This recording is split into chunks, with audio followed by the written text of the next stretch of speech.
I got so much motherfucking design on right now. Break it down, bring it back, make it clap. I got 3 old thoughts, new guap, wear that thing. Bitches on my line, and you know they come strapped. Hold up, what it not, 45, scope it cash like whoa. How you fucking with these hoes up? Baik, Assalamualaikum warahmatullahi wabarakatuh. Perkenalkan, nama saya Milda dengan NIM A1H1D4012. Di sini kelas B mata kuliah metode perkembangan bahasa, dosen pengampu Ibu Dinar salah satu Ashar SPD MPD. Di sini saya akan menjelaskan pengertian. Yang pertama saya akan menjelaskan pengertian bahasa. Mana bahasa adalah sistem tanda berupa kata-kata, simbol yang digunakan manusia untuk berkomunikasi, menyampaikan pikiran, perasaan, memahami orang lain, baik secara tulisan, lisan, maupun isyarat.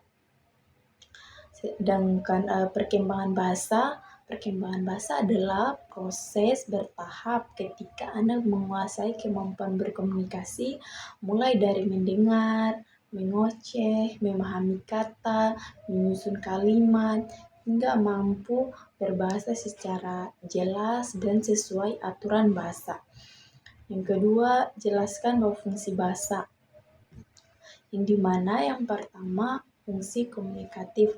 Bahasa digunakan untuk menyampaikan informasi, ide, perasaan, dan keinginan kepada orang lain. Yang kedua, fungsi sosial.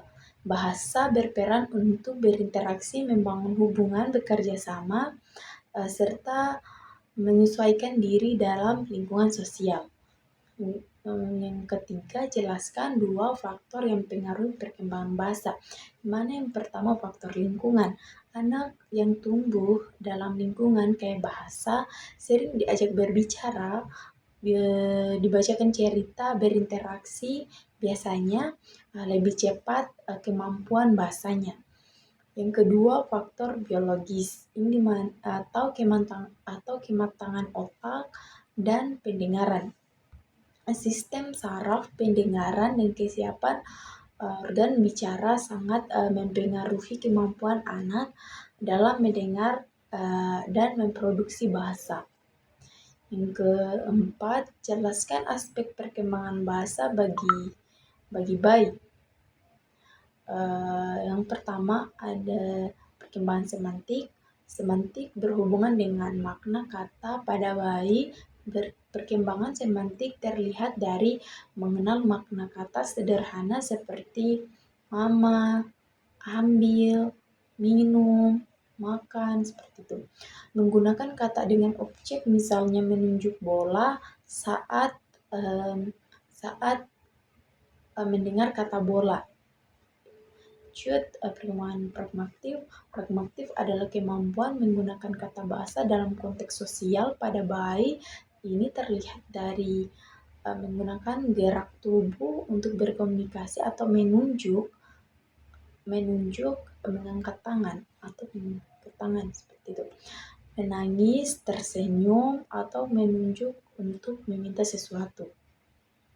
Memulai memahami giliran dalam berkomunikasi atau bergantian mengoceh.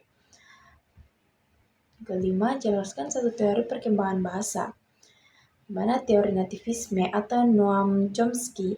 Chomsky menyatakan bahwa anak terlahir dengan kemampuan bawaan untuk berbahasa. Menurut teori ini, anak memiliki perangkat khusus bernama LAD atau Language Acquisition Device. LAD membantu anak memahami aturan bahasa tanpa perlu diajarkan secara langsung, atau kontak dengan bahasa di lingkungan hanya memicu kemampuan bawaan tersebut. Baik, sekian dari saya. Saya akhiri dengan ucapan billahi taufiq wal hidayah. Assalamualaikum warahmatullahi wabarakatuh.